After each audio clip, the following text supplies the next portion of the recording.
जय सच्चिदानंद। भारतीय दर्शन,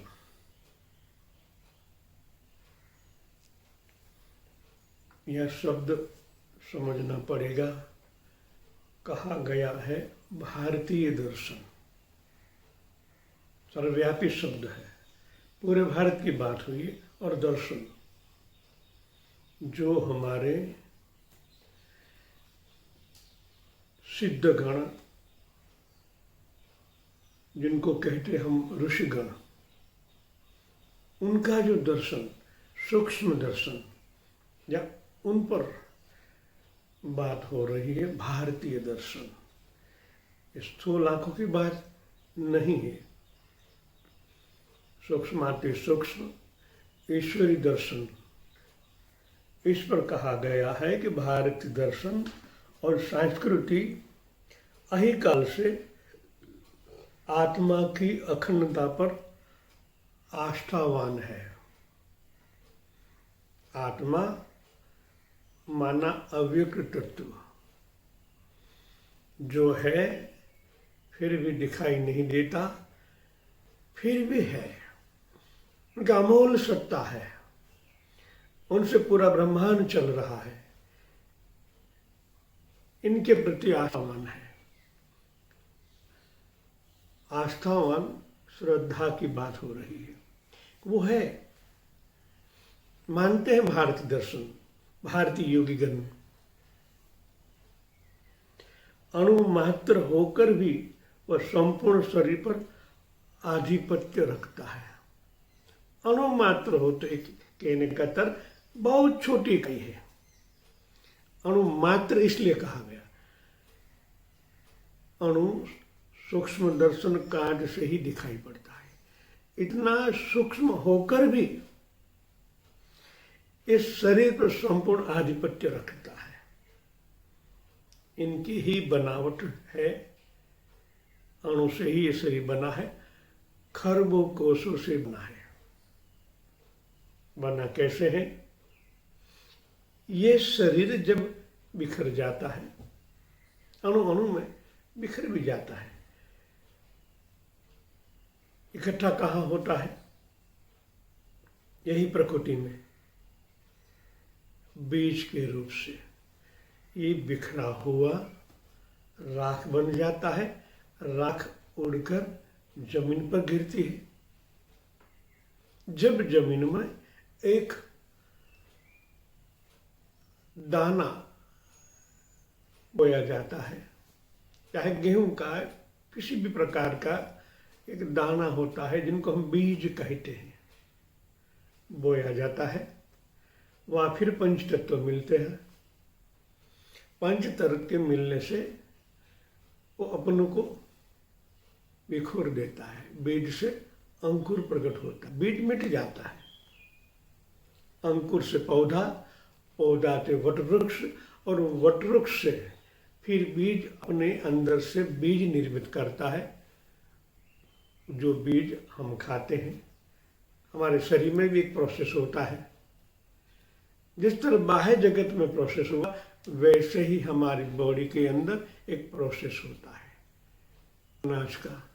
वो धीरे धीरे सूक्ष्माति सूक्ष्म होते होते एक एनर्जी में परिवर्तित हो जाता है। ये प्रक्रिया जन्म जन्मांतर होती रहती है।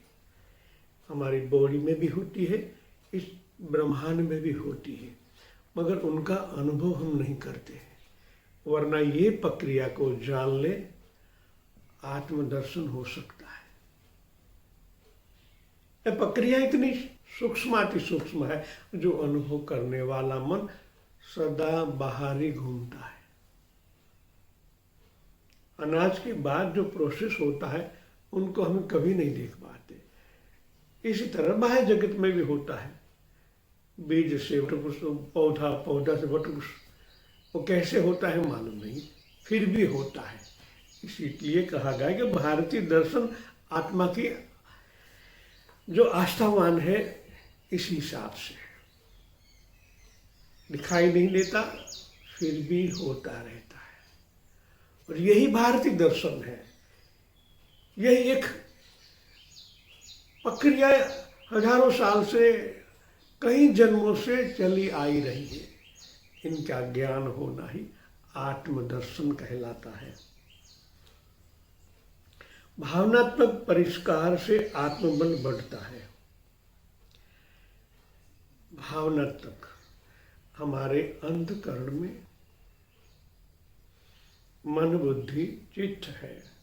यहाँ भावनाएं भी है, कर्म भी है और कई प्रकार की भावना है।